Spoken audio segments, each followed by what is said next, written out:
see the red light, that means we're live. So, new quarter, new topic, holiness. I know that's not what the word on the board says. We'll get there in just a sec. So, thanks for joining us. I think we have 12 Wednesday classes this quarter, so we have 12 weeks to figure out what holiness means. And so, to start off, I just want to open it up and ask you, what does the word holy mean? Short answer, long answer, examples, what do you got? Set apart. Set apart. Any other? It's a divine requirement. Divine requirement, I like that. Set apart for something. Set apart for something. Okay? Alright, we can go home. That's good. God is holy. God is holy. So you can maybe put him on the definition side of things too. There actually is a little bit of variety of opinion on what you can include in the definition of holy or not, which I thought was interesting as I was trying to dig into this.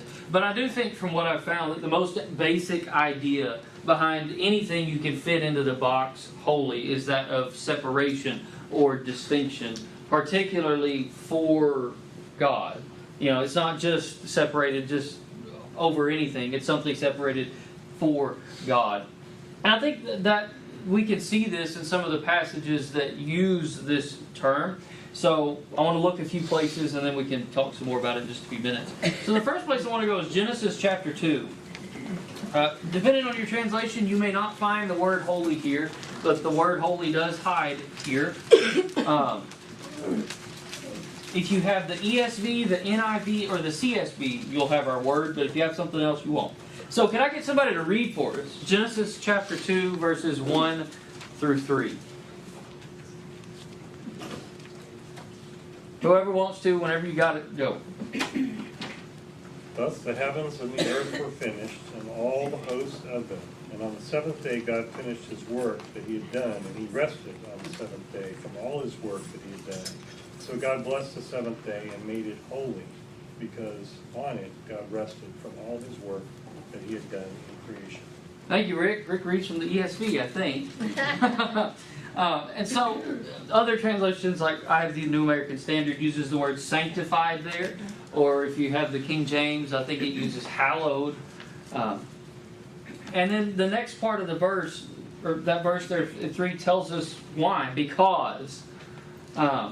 What was the reason that the seventh day was holy? Sanctified. Because God rested. So how does that make it holy? What does that? How does that work? Because he set it apart. It was purposed for that. It was purposed for that. It was different from the previous 6 days. Right. So if we're working with the idea of distinction or separation, the seventh day was different from the others in that there was no work done on the seventh. He rested from all of the work. And then I think we see the same. We don't bump into the word again, I think, through the rest of the Genesis. It'll come back up in Exodus a few times. Exodus 19 is the next place I'd like to look. We're passing over a few uses of the word holy, but this one makes it pretty easy to see. Exodus 19. Could I get somebody else to read verses 3 through 6, please, when you get there? While Moses went up to God, the Lord called him out of the mountain, saying, Thus you shall say to the house of Jacob, and tell the people of Israel, You yourselves have seen what I did to the Egyptians, and how I bore you on eagle's wings, and brought you to myself. Now therefore, if you will indeed obey my voice and keep my covenant, you shall be my treasured possession among all the peoples, for all the earth is mine. And you shall be to me a kingdom of priests and a holy nation. These are the words that you shall speak to the people of Israel. Thank you, Dale. So this is, right as God is inviting the people of Israel into the covenant with Him at Mount Sinai. God brought them out, and then we have this. Exodus 19 is where they, agree to take part of the covenant. So here's what God lays out at the beginning. Where do you see this idea of distinction or separation in what God told the people here? If they obey his voice, because other people aren't. Right. Do you see it in any of the other language? Well, possession. Oh, sorry. Comparison to the Egyptian. Contrast to the Egyptians. Troy? He calls them his possession. Right. It's treasured. His treasured possession. So, I mean, he says, all the earth is mine. It's all mine. But you'll be special. You're the treasured possession. So, different from all the other nations. They're distinct in that they keep the commandments of God. Thus, they are God's holy nation. And then, too, we obviously aren't going to go read all the instructions, but think about how the tabernacle was constructed. Right? And what those different places were called. You had that outer court, and only certain people could go into there. But then there was the holy place in that, and only priests could go in. And then there was the Holy of Holies, or the most holy place in there, and the high priest only went in there once a year. And so there were sort of layers to it. There were different levels, I guess, of holiness, if you'd call it. And so there were these boundaries between the places that maintained that distinction. This place is the holy place, this one's the Holy of Holies, and the stuff around it isn't. And that didn't have to do with the spot of ground that it was on, because remember the tabernacle moved around, so it was just maintaining these barriers and moving these barriers to the next place where God showed them. And then the priests were tasked with maintaining that holiness. Remember, they were charged to kill people who would violate the tabernacle in ways that would violate the holiness of it. And we can keep going, but I think you see that idea pretty clearly, that the separation or distinction sits underneath all of this. And we are going to go beyond that. I mean, we got the whole quarter to do it. But holiness doesn't stand by itself in the Bible. There's a whole family of words, I guess, that sort of fit together. So, and they're not all exactly the same. We're not, trying to find equivalents, but things that sort of fit into the same category. So what words come to mind that you think of that convey a similar idea? Sanctified. Sanctified, that's one of them. What else? Peculiar. Saint. What, you know the meaning of saint. I mean, it's from the same word. I mean, The word saint is literally, it's like the noun version of holy. It's the same word. Someone else over here said something. Peculiar. Peculiar. Interesting word. Consecrated. Consecrated. Sanctified. Sanctified. Selected. Selected. What else? elect. Elect. I think there's a few others that go along with it too. Chosen. Chosen.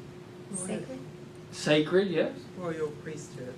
Ooh, royal, the idea of a royal priesthood. Good. Somebody's even referred to without blame, people without blame. We said saved. Haven't said that, but I think that would work. Sinless, going off without knowing. Sinless. People of the covenant. People of the covenant. Good.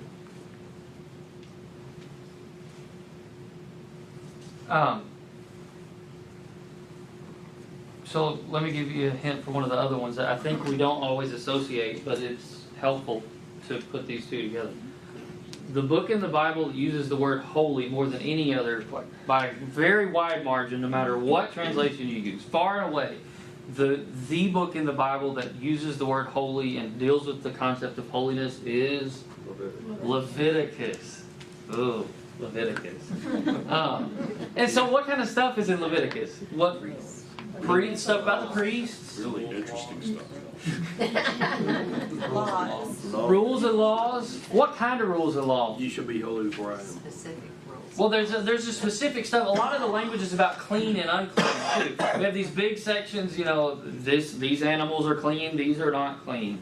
And Pure and impure. pure and impure, right? So I think those words we don't necessarily connect with holiness, but they do certainly fit into that same category of ideas. I assume perfect and complete also are similar. Yeah. Spotless. Right. And so once you broaden this word and consider the concept and all the different varied forms, it's easy to see that this is an idea that could have trails all over the place. So we're really only going to scratch the surface tonight, so don't feel disappointed if we don't, blow your mind with anything. And if you make a connection, we don't get to it, make a note of or something, we'll be glad to come back and talk about it later. And I want to be careful not to limit the word holiness to separation or distinction because that's just the root idea. There's all this other stuff that still ties down to that, but there's this other stuff that goes with it that we can talk about too. So, how do some of these other ideas that we've mentioned connect to holiness? So, like we think about, if you think about moral purity, how does that connect to the idea of separation? Separating yourself from the world and the things around it. Right. Flesh. What? And separating from the flesh. Oh, yeah. To more spiritual. Rick? When you said Leviticus, it made me think of there's the special and then there's the common. Mm-hmm. There's the clean, there's the unclean. Right. So moral purity fits in with that. Yeah, we did miss that one. The common and or the holy is the Holy sometimes versus the antithesis of holy is sometimes rendered as common. It's not holy and unholy, it's holy and common, or even profane, which has a stronger negative connotation than it maybe would have originally. But okay, so think about this too. How does the ritual cleanness of the old law that we referenced, what does that have to do with separation?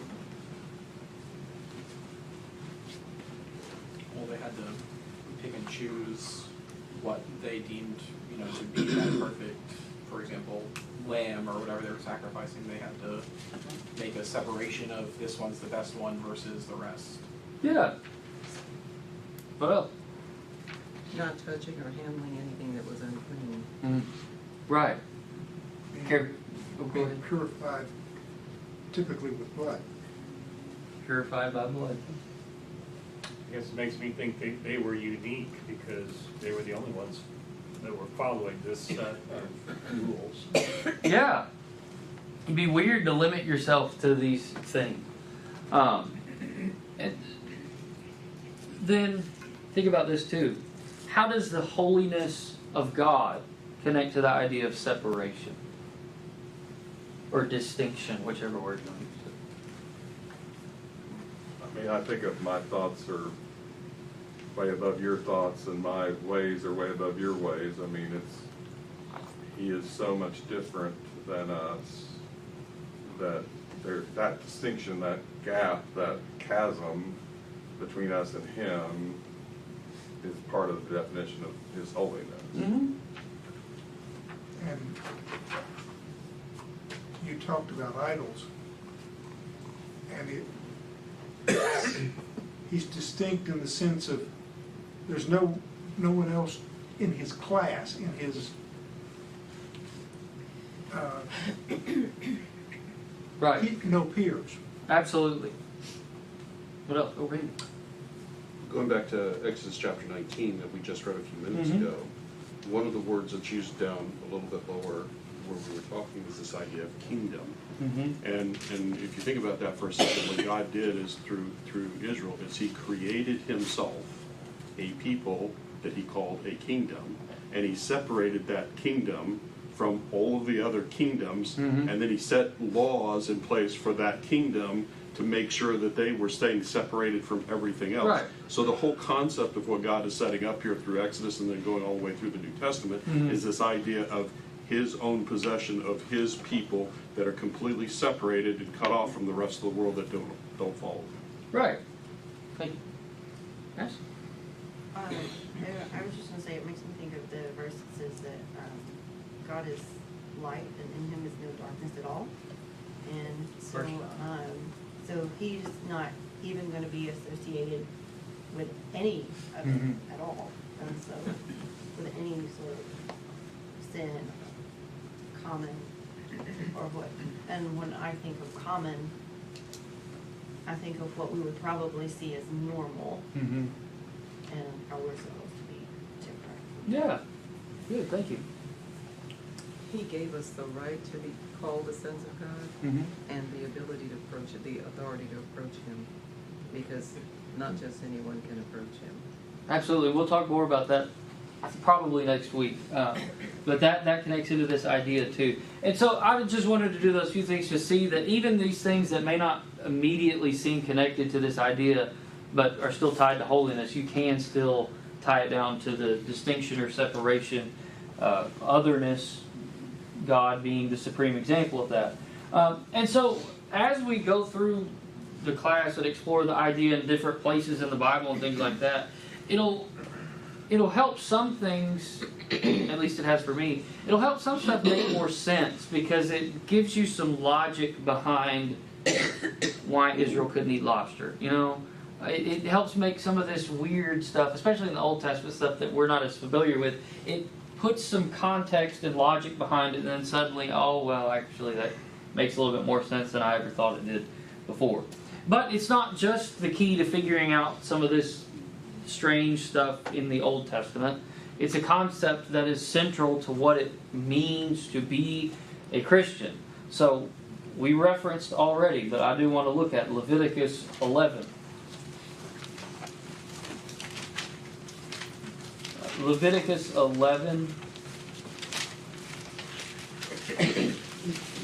This will ring familiar, but this is not normally the place we look to read this. Could I get somebody to read verses 44 through 47? And this is actually the chapter about clean and unclean animals and stuff like that. 44 through 47. I am the Lord your God. Consecrate yourselves and be holy, because I am holy. Do not make yourselves unclean by any creature that moves along the ground. I am the Lord who brought you up out of Egypt to be your God. Therefore be holy, because I am holy. These are the regulations concerning animals, birds, every living thing that moves about in the water, and every creature that moves along the ground. You must distinguish between the unclean and the clean, between the living creatures that may be eaten and those that may not be eaten. So which part of that is the familiar part? Be holy, for I am holy. And then again, you see this idea, part of the being holy was God telling them, make a distinction, verse 47. Draw the line. But we know this from 1 Peter. He draws this same language in 1 Peter chapter 1, and we'll probably end up spending a good amount of time in 1 Peter, because the whole letter draws on this concept heavily. But the place where he quotes from Leviticus begins at verse 13. Can I get somebody to 14? Can I get somebody to read 1 Peter chapter 1, verses 14 through 16, please? As obedient children, not fashioning yourselves according to the form of lust in your ignorance, but as he which hath called you is holy, so be ye holy in all manner of conversation, because it is written, be ye holy, for I am holy. Thank you. So we bring this same concept over and apply it to ourselves, and how far does it reach? What does it touch? Everything. Everything. Well, we were told we won't see God unless we have it. Right, strive for the holiness without which we will not see the Lord. So, be holy in all your behavior. This is something that will reach to every single part of your life. And then, that we just referenced was Hebrews 12. Pursue peace with all men and the holiness without which no one will see the Lord. So it's not, some far off concept. It's something that we're told to pursue. Here's a goal, I suppose. Holiness. The call is issued to us too. And so, as we do this, we will better understand who God is, and in His perfect holiness, we'll understand His Word better, His law, and why some of these things are right and wrong, and then it'll help us understand His expectations for our lives and why He expects those things of us. But maybe I'm wrong about this, but I think I have a little bit of a challenge with this class. Because the word holy, at least maybe in the broader culture, but maybe for some of us too, tends to fall into the category of words that's sort of a lofty religious word that we don't know exactly what it means, and I don't really understand what it means for me. It's just kind of a nebulous concept.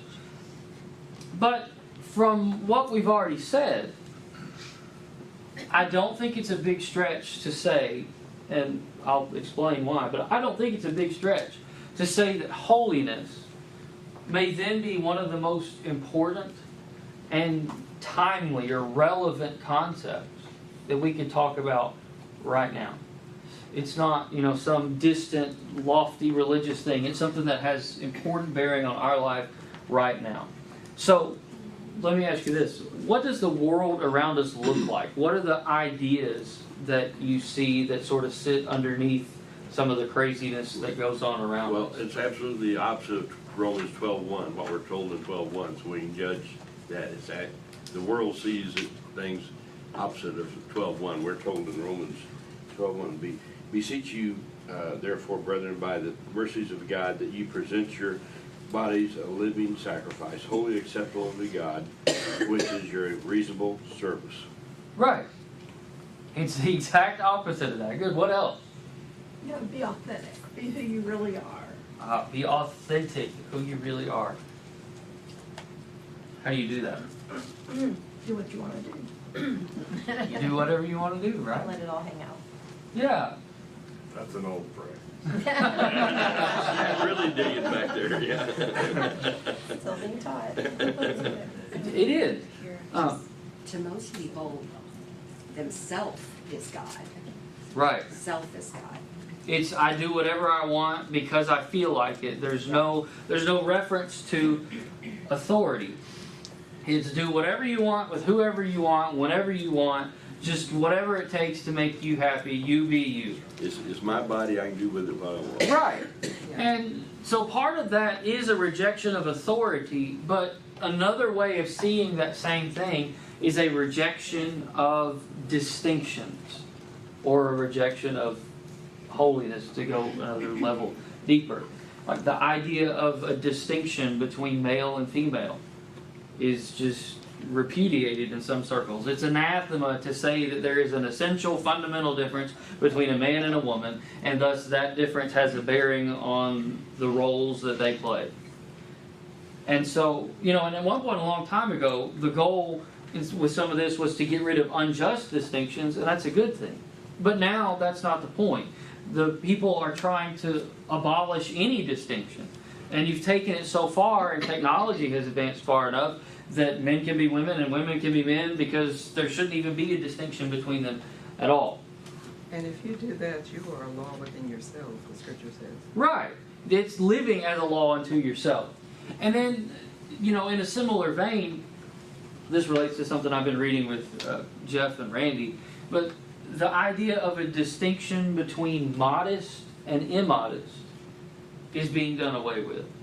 See, have you noticed how bad it's gotten? Like, it's hard to go out in public and not, just be appalled at the things you see or, yeah. And part of the thinking that's underneath that, whether the people who are doing it know it or not, is at least, the philosophers who are, sit underneath a lot of this. The idea is not, let's move the line of modesty. It's, let's erase the line altogether. There's no such thing as modesty anymore. And so it's the destruction of the distinction between modest and immodest. And then the idea of distinctions between relationships done away with. You see, love is love, right? That's a call to get rid of distinctions between homosexual relationships and heterosexual relationships. And so one of the key failures that sits underneath a lot of the crazy stuff that we see in the world is a failure to distinguish. It's not move the line anymore, it's let's get rid of the line. And so another way to say this is that one of the key failures is the failure to understand holiness and then to be holy.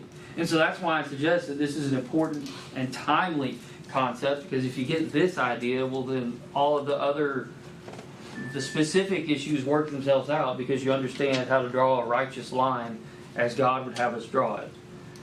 Hunter. But I think so set aside the world, I think even we don't truly appreciate holiness. I guarantee you that for most of us, holiness is about what we don't do. Right. But to know to do good and not do it, that's sin as well. Mm-hmm. And so if I'm not doing what I'm supposed to be doing, then I'm not any more holy. I mean, yes, I've removed all the stuff I wasn't supposed to do, but if I haven't put in its place the stuff I'm supposed to be doing, Right. I've not become holy like God is holy. Right. And so I think even set aside the world, we don't do a good job of understanding true holiness, that if I'm trying to eliminate sin, it's not just the negative sins, it's also the lack of doing what is right. Right. Right. And I think that was part of what they were being taught in the Old Testament was, it's not just don't eat lobster, it was eat this clean animal because it's gonna help you remember what it was positive things they were supposed to be doing as well, and not just the negative things they were supposed to eliminate from their lives. Right. It's not a purely negative concept. It puts things in place of the other things. Thank you. And so, if we want to be the city set on a hill and shine the light of a holy God, we have to have a grasp on this idea and be willing to be God's holy people.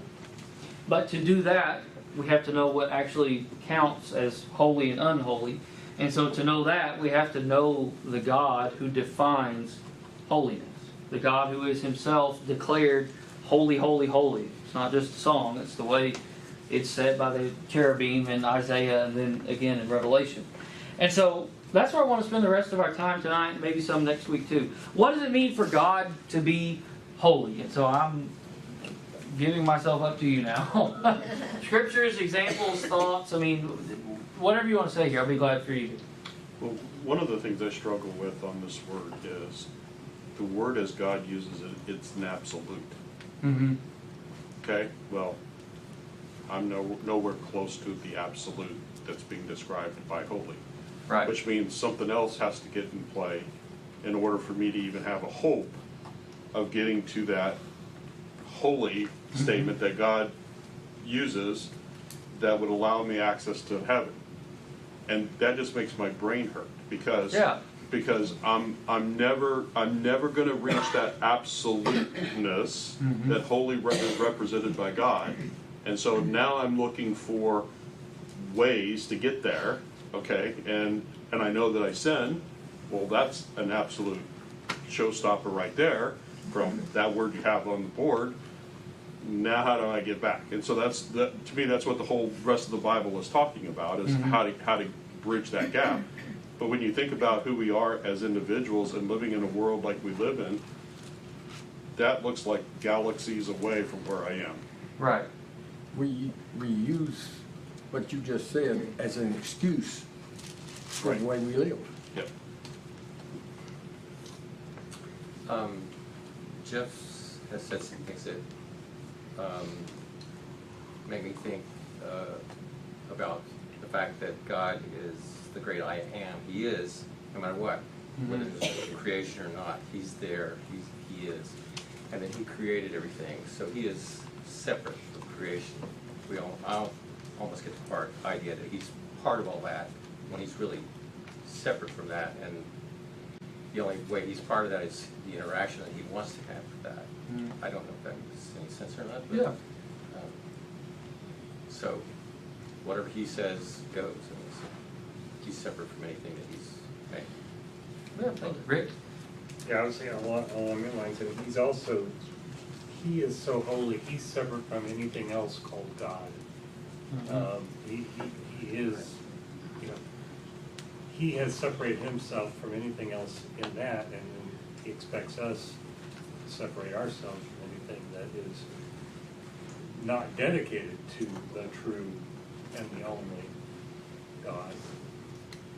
Right. Thank you, Rick. Let's take a look, pardon me, my eyes aren't working too well tonight, somebody else read. Let's take a look at Ephesians, the first chapter, and start there about 3 and run down through about 7.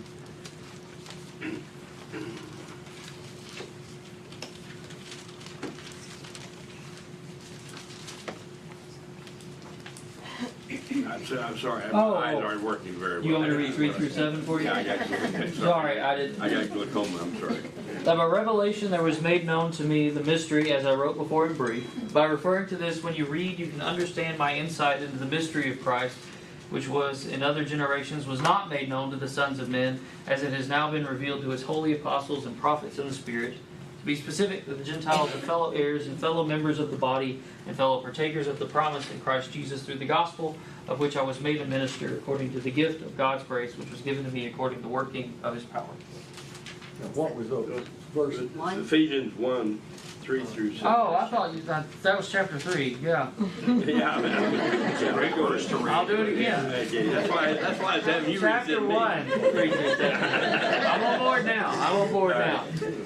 Blessed be the God and Father of our Lord Jesus Christ, who has blessed us with every spiritual blessing in the heavenly places in Christ, just as he chose us in him before the foundation of the world, that we would be holy and blameless before him.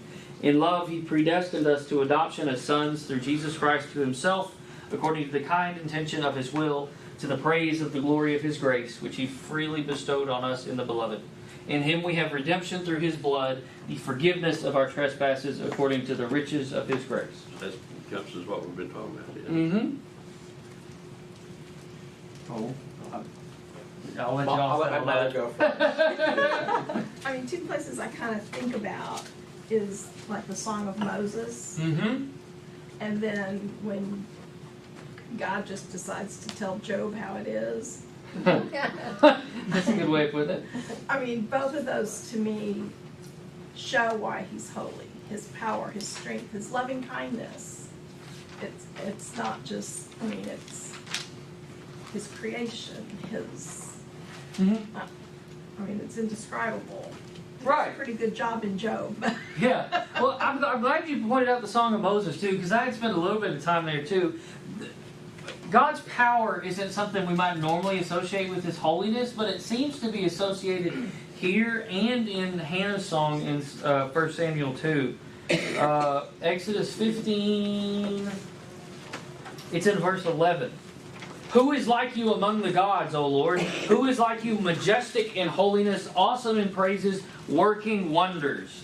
You stretched out your right hand and the earth swallowed them. And, it's... Because this song is, right after they just crossed the Red Sea, and so it's all about God's power, but part of that is his holiness. Maybe not something two things we normally put together.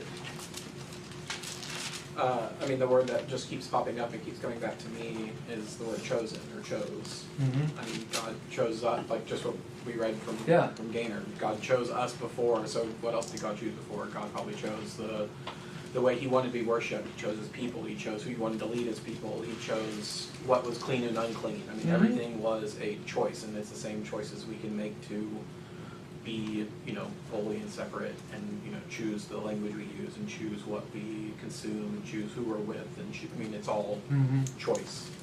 So God chose these things. We need to choose these things too. Yeah. Hey. One of the things, and going back to what I was saying a little earlier, one of the areas that I think gives us at least a glimpse into this, but it's still really hard to get your head wrapped around, is the separation of Jesus from God during his time on the cross. Because at that moment when God turns his back on Jesus, for the lack of a better term, we get to witness what sinful nature and holiness, what that looks like when they clash. Mm-hmm. Okay? And when they clash, God cannot allow that in his presence. And so even if it was his son who was carrying everybody else's sins, not even his own, God could not allow that to come into his presence, even for his own son. And that's the closest example I can think of that gives us an idea of exactly how God looks at this and the impact that sin and corruption and all those things have on us individually as we try to get to that word holy. One of the things that's kind of come up is that God's holiness makes him by himself. Mm-hmm. He's the only one that is holy. And what did he do in Genesis 2? He created man to be a companion to him, and not being, and of course mankind broke that companionship, and if we hadn't broken, if mankind hadn't broken that companionship, we would have the same relationship Adam and Eve had. Right. So there is another place that I think works that idea well, and I want to save that for next week because it deserves more time than 4 minutes. That's Isaiah 6. So that was already on the plan, but it certainly is now for next week. I do want to look at Isaiah 6. But it works with this idea of the unholy and the holy and what happens when they bump into each other. But, and I'll just throw this out as, because it also goes with Isaiah 6, there's other passages. There is some connection, though, between God's holiness and His goodness and His love. Because like in Isaiah 6, I mean, it announces holy, holy, holy, but then what does He want? He wants somebody to go talk to His people. Yeah. You know, and then He cleanses that person. So, I mean, there's that, and, you know, there's other passages you could also look at that says it's not purity just to be pure. There still is a desire. It leads you to do something. Right. I mean, you're not set apart just to be away from everything. You're set apart to then establish right relationships and to engage in right conduct. But that right conduct is goodness and kindness and mercy and love and long suffering. And when we're doing that as well, that's us also being holy as God is holy. Right. It has. I don't know if that word means anything to anybody. That's the English translation of a Greek word or transliteration, telos. That sometimes it's translated end, or perfect, but it's sort of a directional idea, and that gets used in like philosophical circles and stuff. Like it's to an end. So holiness isn't just because it's to an end. It has a telos. It's going somewhere, and so then it has implications in what you do to actually move towards that purpose. So one word that's really helpful in building on that too is goal. There's a goal that you're striving for. Yeah, thank you.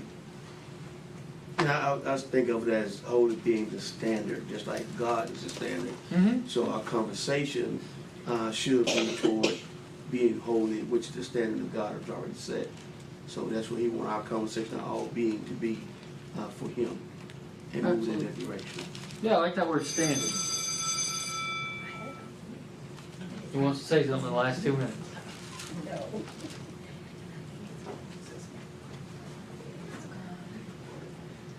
I think about the world tends to think when we say holy, they tend to think that we're trying to say we're high and mighty or better than or looking down upon, and that's not it. I think the image I have in my head is more of a inner circle that's separated, and we're trying to expand that circle and bring more people into that circle. Yeah. You know, and looking out and as opposed to looking down. Right. And that we're all on the same level as far as where we are as humans, but that we want to get that circle bigger. Right, and that may partially be just because, you know, the phrase holier than thou is just in the regular use, and so it starts bumping into that idea, but that's not it at all. And so part of the goal is to move away from any connotation of that and see it for all of the beauty and glory that this concept really contains within itself. So before we go out for a couple of songs, let's have a prayer real quick. Would you pray with me, please? God, we're thankful for your words. We're thankful that you are a holy God, that we can trust you in all your holiness to be perfect and just and righteous. And we pray that you would help us in this study as we begin it. Help us to learn about what it means to live in holiness, to be a holy people for you. And then help us to draw others to become holy to you as well. Help us to live holy lives every day as we go out into the world. We're thankful for your words that teach us how to do it. And we're thankful through your Son, Jesus. Amen.